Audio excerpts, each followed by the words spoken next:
So last night, Cory Bush defeated by about 6,000 votes. I love it. I love it.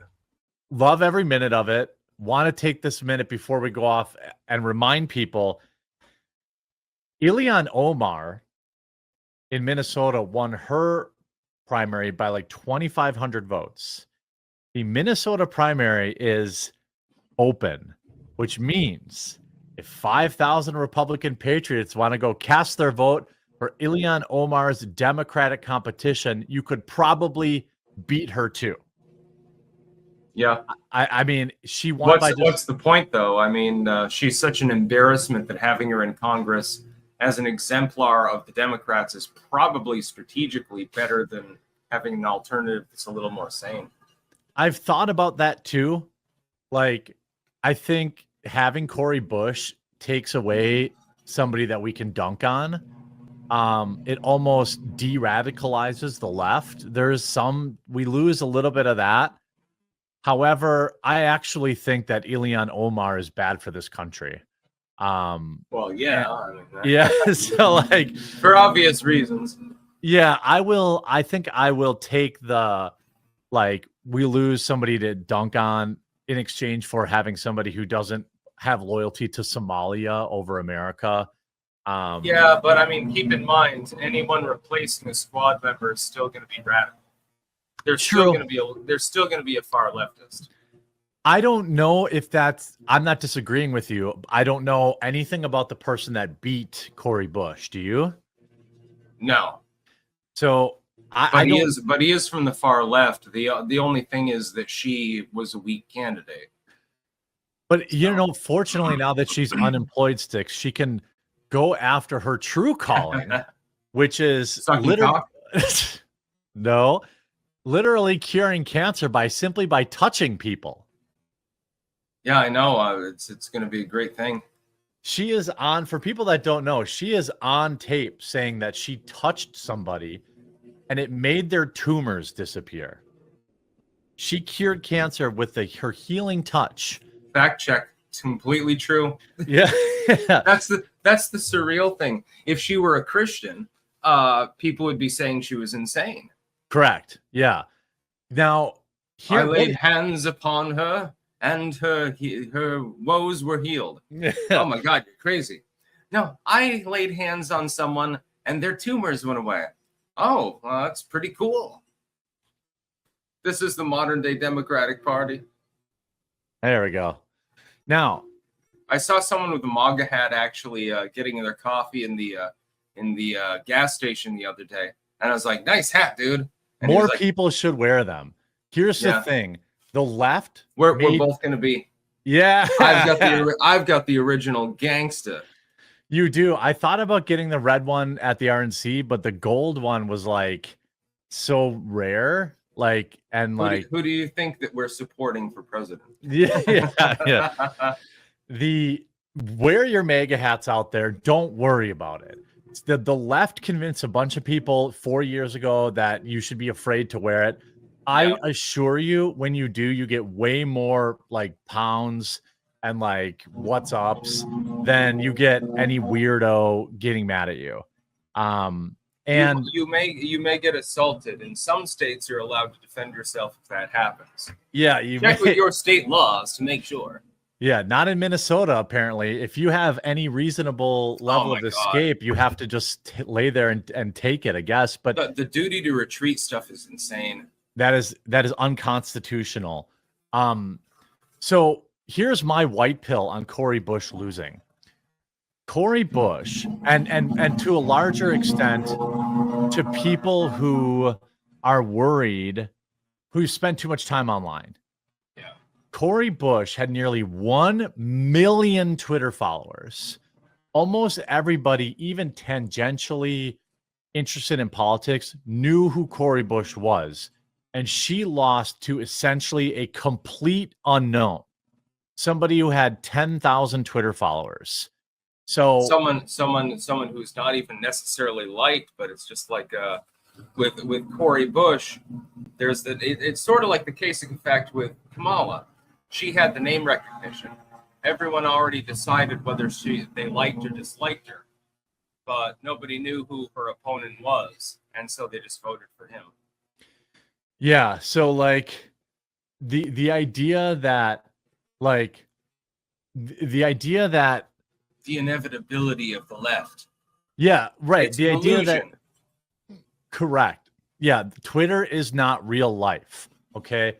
The Kamala nomenon Somebody's is saying that my audio sucks, so I'm going to check this. It could be the.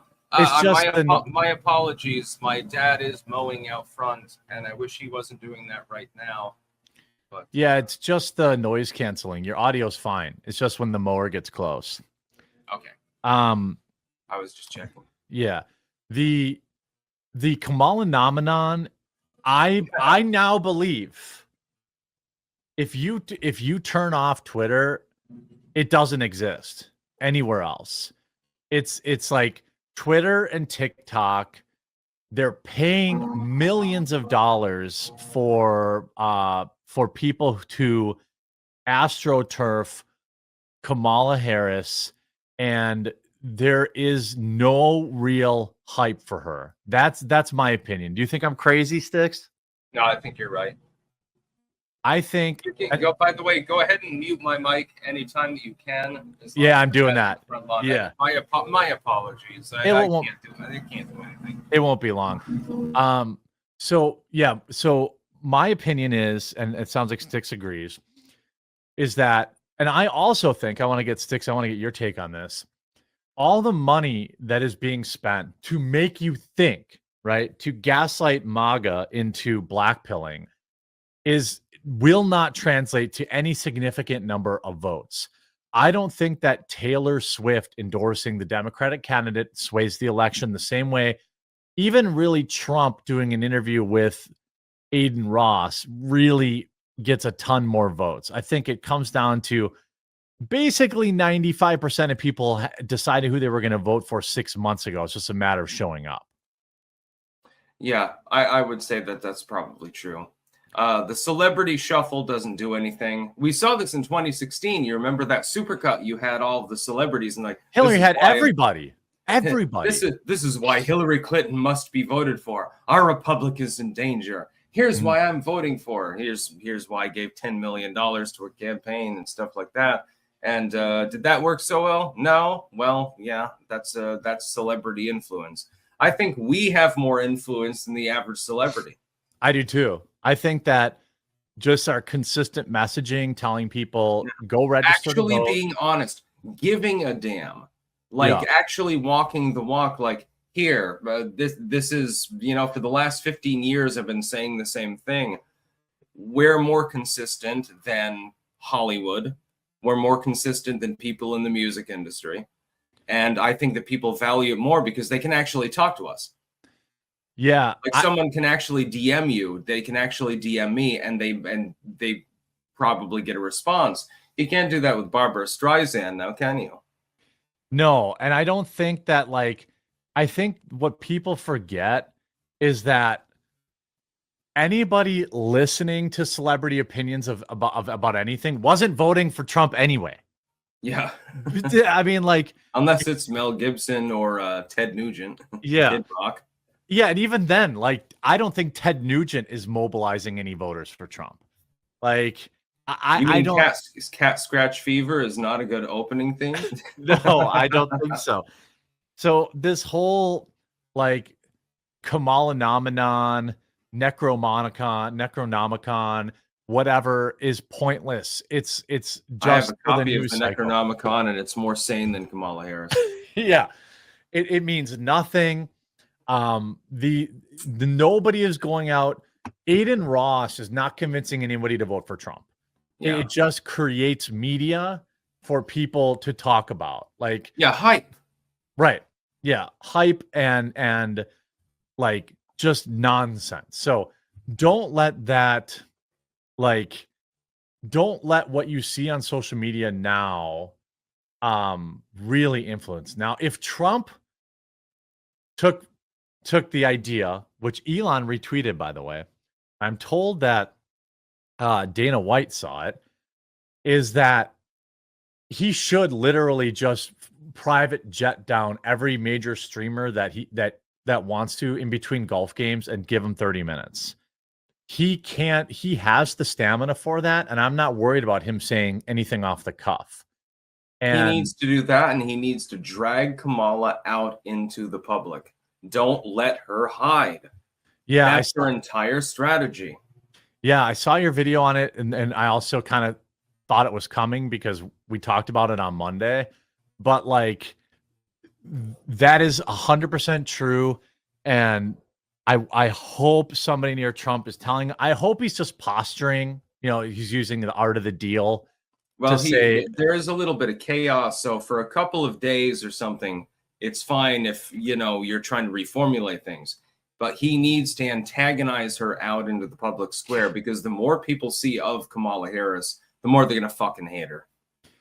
Right. That's self-evident. We all know it. Even Democrats know it. Yeah. And what I would tell Trump if he asked me my opinion on this, which I know he wouldn't, that's how they won. He might. Yeah. That's how the Democrats won in 2020. It was they hid Biden. Yeah. There's lockdowns. Oh, he can only appear before 20 people, and he can only do it like once every other week. Yeah, they hit him, and he won the election, and then they hit him for the next 3 years. And they're trying to do the exact same thing with Kamala Harris. Yeah, I mean, can't people see what's going on right now? Trump needs to force the issue. Force her. Don't even accept one debate. Make it 3. Because normally in past elections, and you probably remember this, like in 08 or whatever, you had a general election debate, and that was just about various policies. Yeah. Then you had the town hall, and then you had the foreign policy debate. Mm-hmm. Why can't we have 3 debates now? We should, because forcing the goddamn issue. Yeah, and again, Trump shouldn't care if it's on CNN. It doesn't matter. Because if Trump should say, I'll do all of them on CNN, you pussy. Now what? Now I'll do one on CNN every week between now and the election. Joy Reid as moderator. Right. Exactly. I don't give a fuck. That's what he should say. I'll do CNN and ABC every week between now and November 5th. What are you afraid of? Stop being a pussy. Stop hiding. I'll debate you every week. And because if he does that, she can't reply to that. She has no answer for that.